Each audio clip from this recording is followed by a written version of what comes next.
저는 지금 현재 우리 통합 측 교단에 소속돼 있는 이제 기독교 대학인 숭실대학교에서 이제 교수로 있습니다.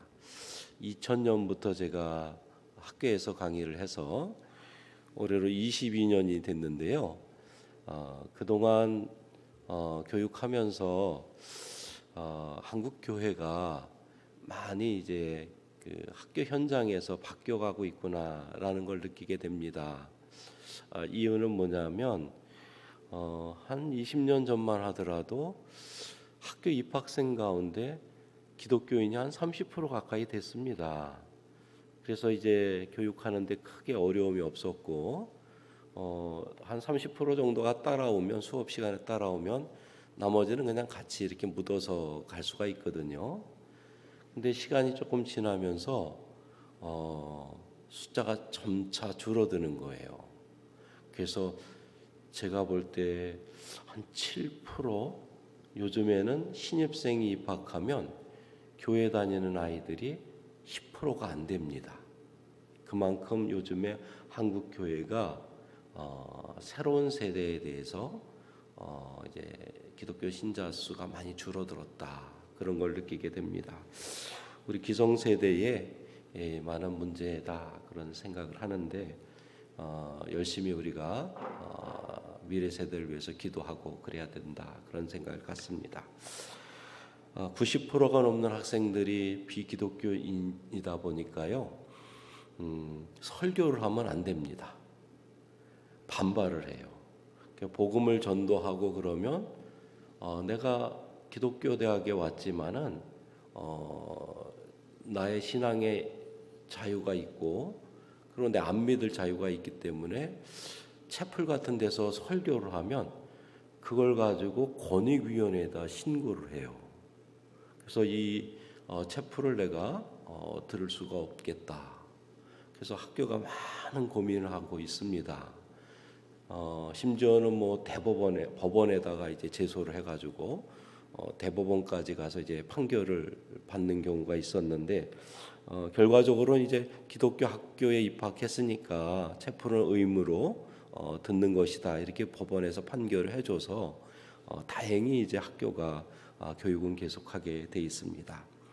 그래서 저도 한 20년 이렇게 기독교 학교에서 비기독교 학생들을 교육하다 보니까 사실은 설교를 그렇게 할 기회가 별로 없어요. 그러니까 학생들에게 설교를 하더라도 약간 기독교적이지 않으면서 약간 은유적으로 기독교를 표현하는 그런 내용으로 되어 있습니다.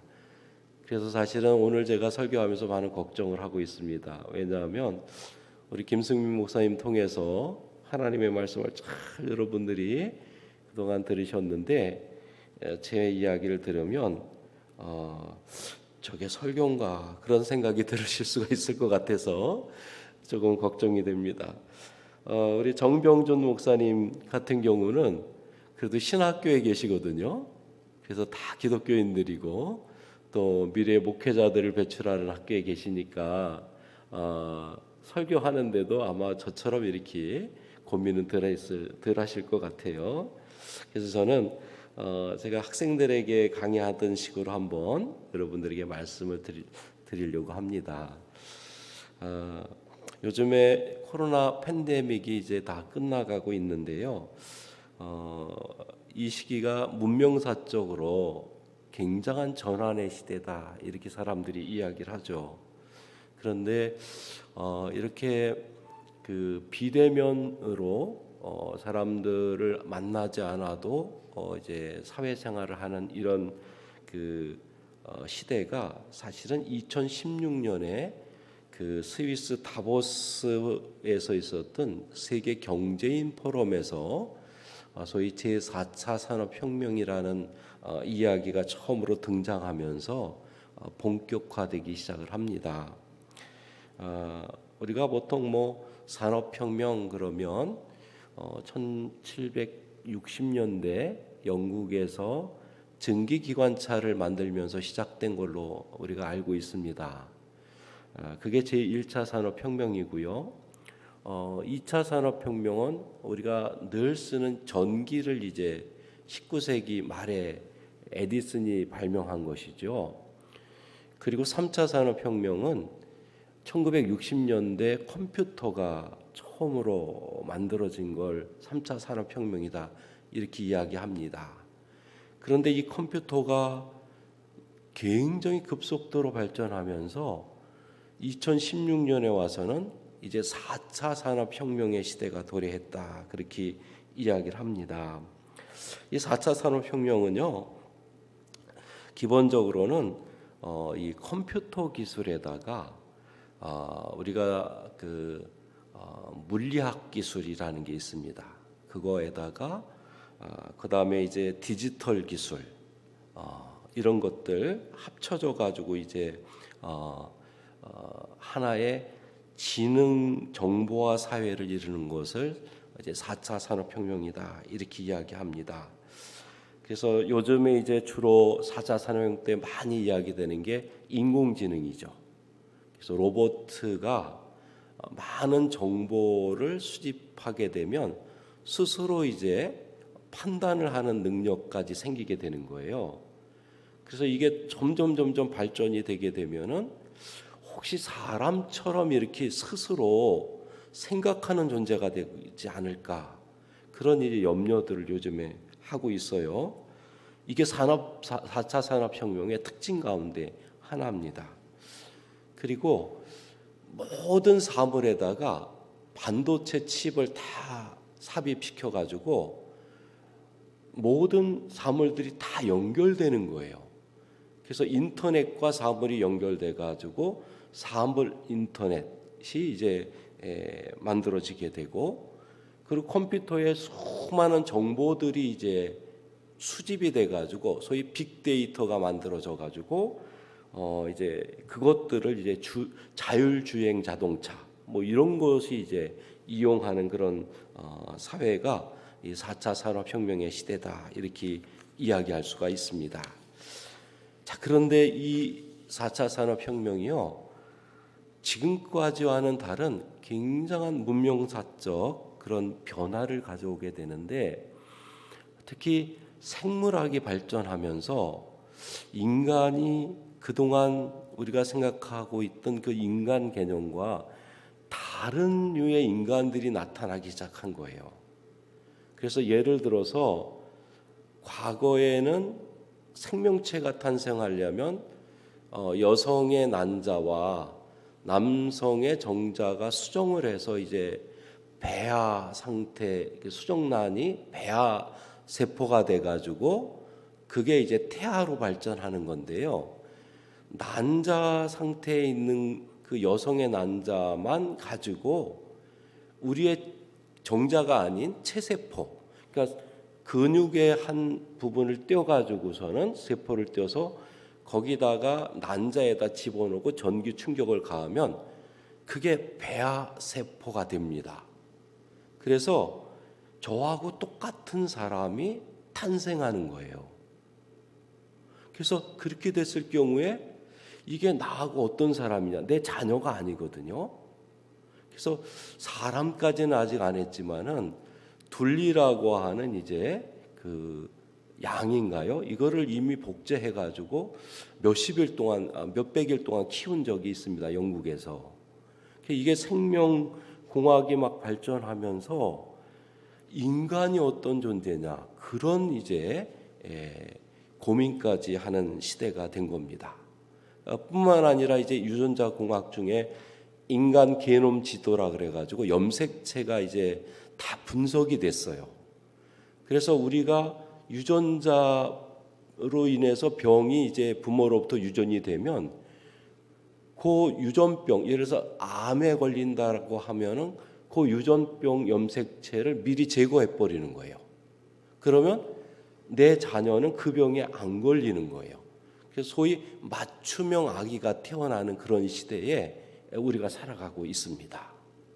그래서 이 4차 산업혁명이 뭐 물리학 기술, 인공지능 이런 것들, 그 다음에 자율주행 자동차, 그 다음에 생물학 기술, 그러니까 아까 말한 대로 뭐 염색체, 유전자 복제, 맞춤형하기 이런 것들 또 컴퓨터가 결합돼 가지고 앞으로 미래 사회가 어떻게 진보될지 모르는 그런 엄청난 변화의 시대에 우리가 살아가고 있다는 겁니다. 그래서 이 기본적으로 이 시대는요, 그 여러 그 초지능 사회가 도래합니다.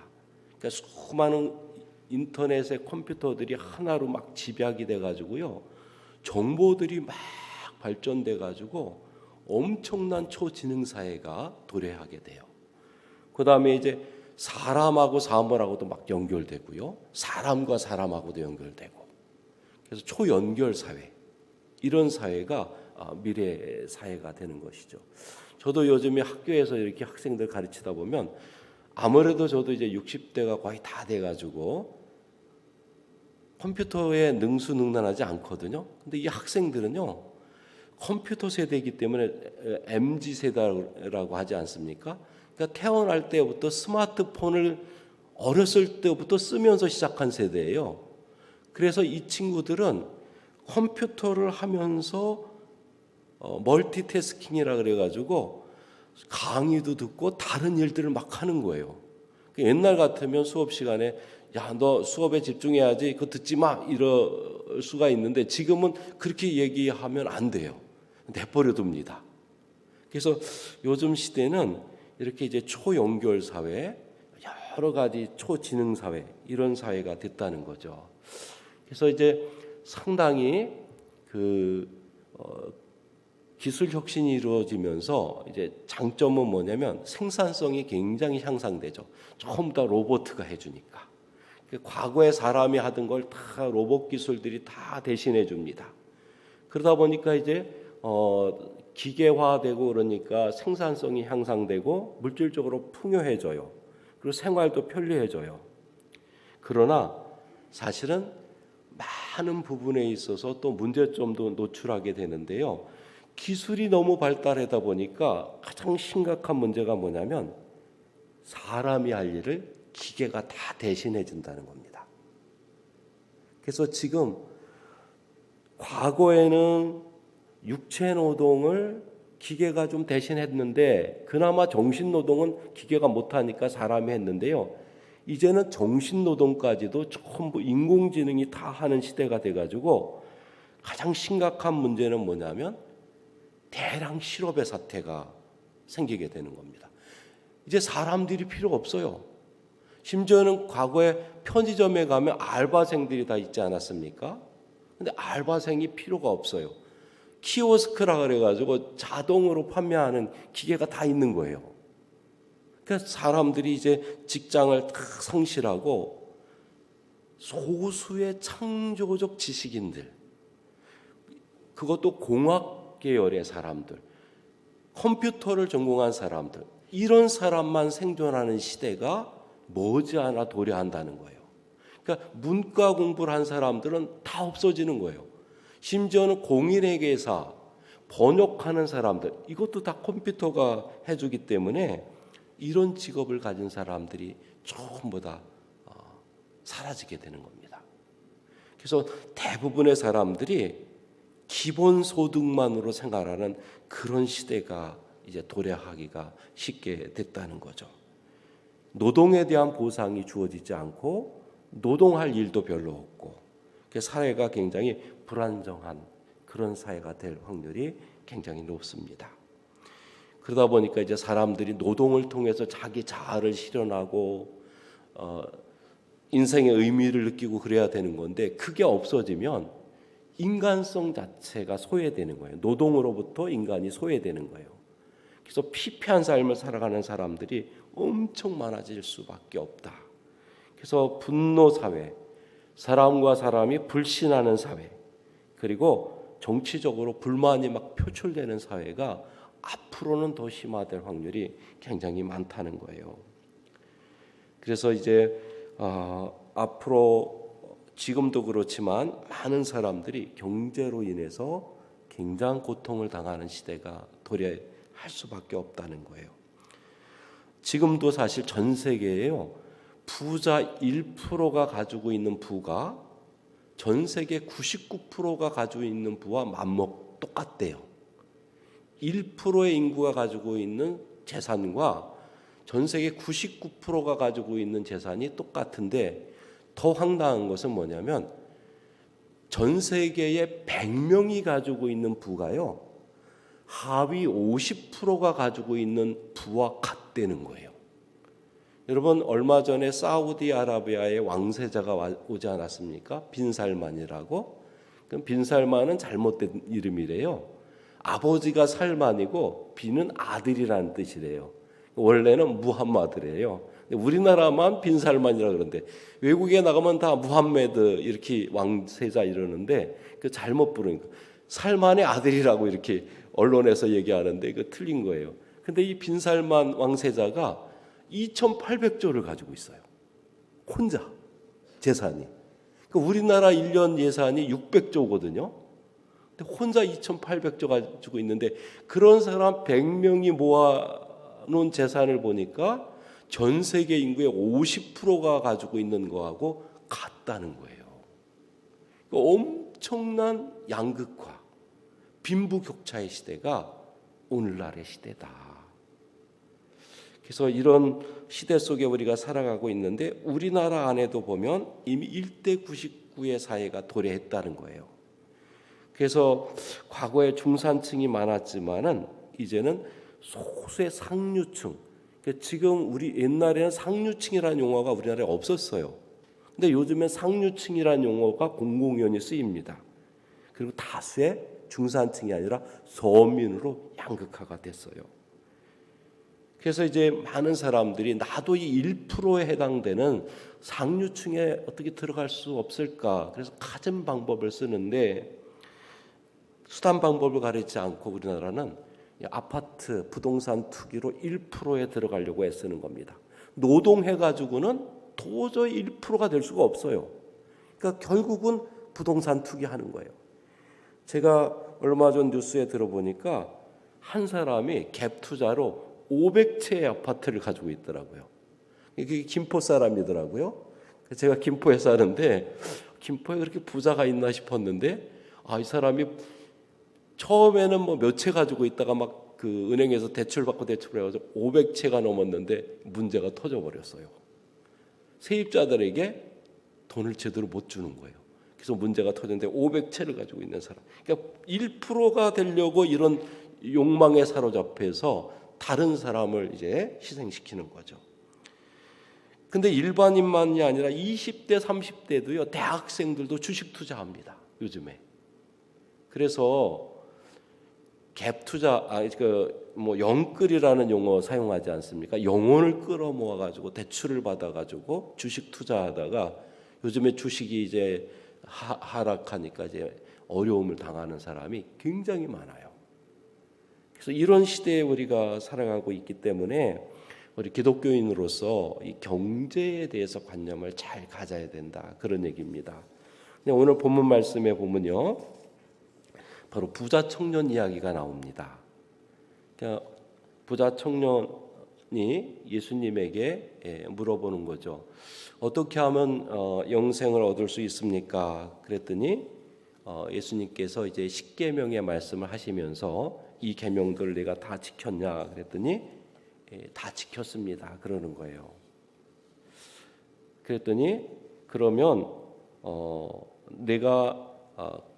제가 이걸 다 행했는데 이제 뭘 또 지킬 수 있겠습니까? 그랬더니 하는 얘기가 내가 가지고 있는 모든 재산을 팔아서 가난한 자들에게 주어라 이렇게 이야기한 거죠.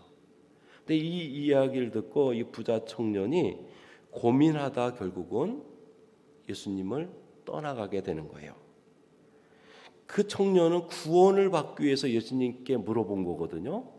그런데 재물에 대한 욕심 때문에 결국은 예수님의 말씀을 받아들이지 못하고 결국 예수님으로부터 떠나간 사건이 오늘 나온 이야기인 겁니다. 근데 이 성경 본문이 이야기하는 핵심은 뭐냐면 부가 부자이기 때문에 구원받지 못한 것이 아니라 그의 삶의 방식이 너무 부를 추구하는 거예요. 삶의 모든 방향을 부에다 두는 거예요. 그래서 예수님께서 바로 그런 부자 청년의 삶의 방식이 잘못됐다는 것을 일깨워주기 위해서 이 말씀을 하신 거죠. 그런데 이 청년은 결국은 근심하면서 예수님을 떠나가게 되는 거죠. 예수님께서 나중에 보면 굉장히 안타까운 마음으로 이 청년을 바라보게 됩니다. 그런데 제가 오늘 본문 말씀에 포함시키지 않은 마태복음 20장에 보면요, 이 부자 청년과 대비되는 포도원 주인에 관한 이야기가 나옵니다. 아마 여러분들이 들어보셨을 것 같은데, 이 어떤 그 포도원 주인이 있는데 그 포도원 주인이 포도를 수확하게 돼가지고 일꾼이 필요했어요. 그래서 시장에 나가서 인력시장에서 이제 아침 일찍 가가지고 일꾼들을 몇 사람 이제 데려다가 일을 시키게 된 거예요. 그런데 아침 9시에 가보니까 여전히 일거리를 못 찾고 있는 사람들이 있는 거예요. 그래서 그 사람들을 또 데려다가 일을 시켰어요. 일 시키면서 아침 일찍 온 사람들에게 한 데나리온의 임금을 약속합니다.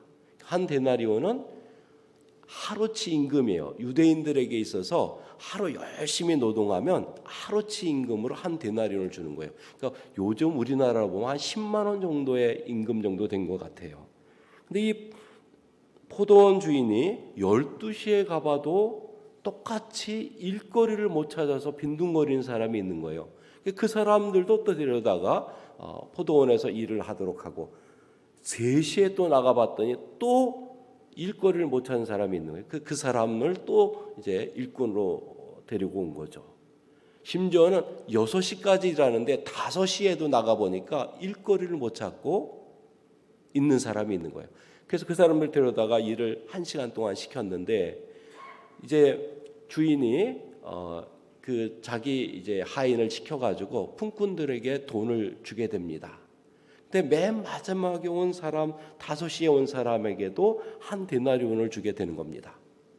그러니까 아침 9시나 일찍 온 사람들이 보니까는 야, 이게 1시간 일하는 사람이 한 데나리온이면 나는 8시간을 노동했는데 훨씬 많은 것을 주지 않겠는가 생각하고서는 기대에 부풀어 있었어요.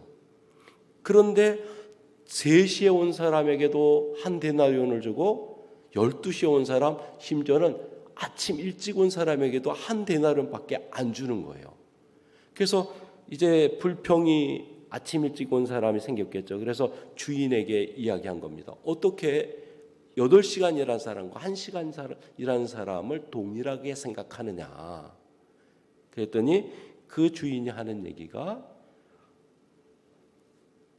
내가 포도원 주인으로서 품꾼에게 임금을 줄 권한이 내게 없겠느냐. 내가 한 데나리온 주는데 네가 무슨 상관이 있느냐. 원래 너와 약속한 것은 한 데나리온이 아니냐. 이렇게 얘기하는 거예요. 근데 이 말씀에서 우리가 배울 수 있는 것은 뭐냐면 우리가 통상적으로 우리가 자본주의 사회에서는 노동과 임금을 교환의 방식으로다가 이제 책정을 합니다. 그러니까는 8시간이란 거에 대해서 한 데나리온 그렇게 책정하는데 오늘 본문 말씀에서는 우리가 이 사람들에게 임금을 책정하는 방식에 교환의 방식만 있는 것이 아니라 증여의 방식이 있다는 것을 보여주는 거예요. 늦게 온 사람들에게도 똑같은 하루의 품삯으로 먹고 살기 위해서는 한 데나리온이 필요하기 때문에 이 품꾼 주인은 그 4인 가족의 생계를 위해서 한 데나리온을 증여의 방식으로 주고 있다는 이야기죠. 그리고 아침에 일찍 온 사람들은 아무래도 노동시장에서 건강한 신체를 가지고 있고 잘 팔려나가는 사람들이에요. 그 사람들에게는 교환의 방식으로서 임금을 지급해 준 거죠. 그래서 이 포도원 품꾼의 비유는 일종의 하나님 나라의 비유입니다. 우리가 각자의 능력이 다 달라요. 아침에 일찍 불려나간 사람은 신체가 건강하고 젊은 사람일 수가 있지만 오후에 온 사람들은 신체가 불편하거나 아니면 나이가 들어서 노동시장에서 잘 팔려나가지 않은 사람들일 수가 있는 것이죠. 그런데 하나님의 방식은 그런 모든 사람들에게 기본적으로 하루의 생계를 위한 임금이 필요하다는 것을 이야기해 주는 거예요. 그래서 모든 사람들이 함께 살아가는 공동체, 그것이 바로 하나님 나라의 모습이라고 하는 것을 우리에게 가르쳐 주고 있는 것이죠. 그래서 우리가 예수 믿는 사람으로서 어떤 경제관을 가져야 되는가? 물론 노력해서 열심히 재화를 벌어서 내가 부를 축적하는 방식도 중요하지만은 그 부를 어떻게 나누어 갖는가?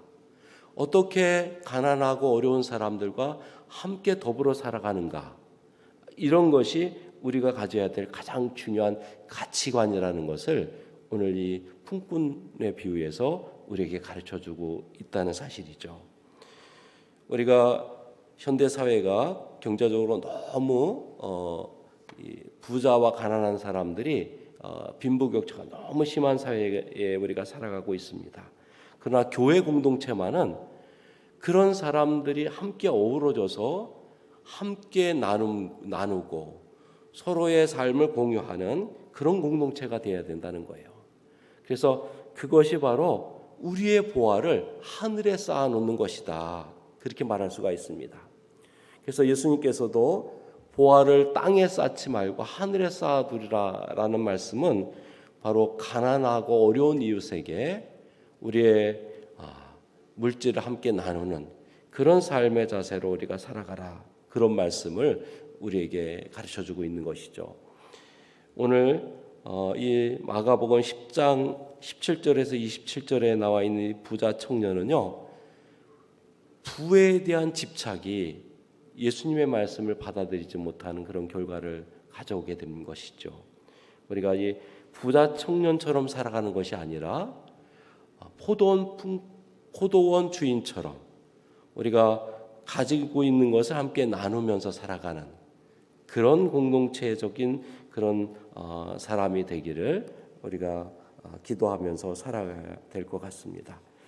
오늘 이 본문 말씀을 우리가 생각하면서 우리 기독교인으로서 한국 사회가 많은 빈부격차가 있는데 우리 원미동 교회도 가난한 이웃을 위해서 열심히 봉사하고 그들과 더불어 살아가는 우리 모두가 되길 바라겠습니다.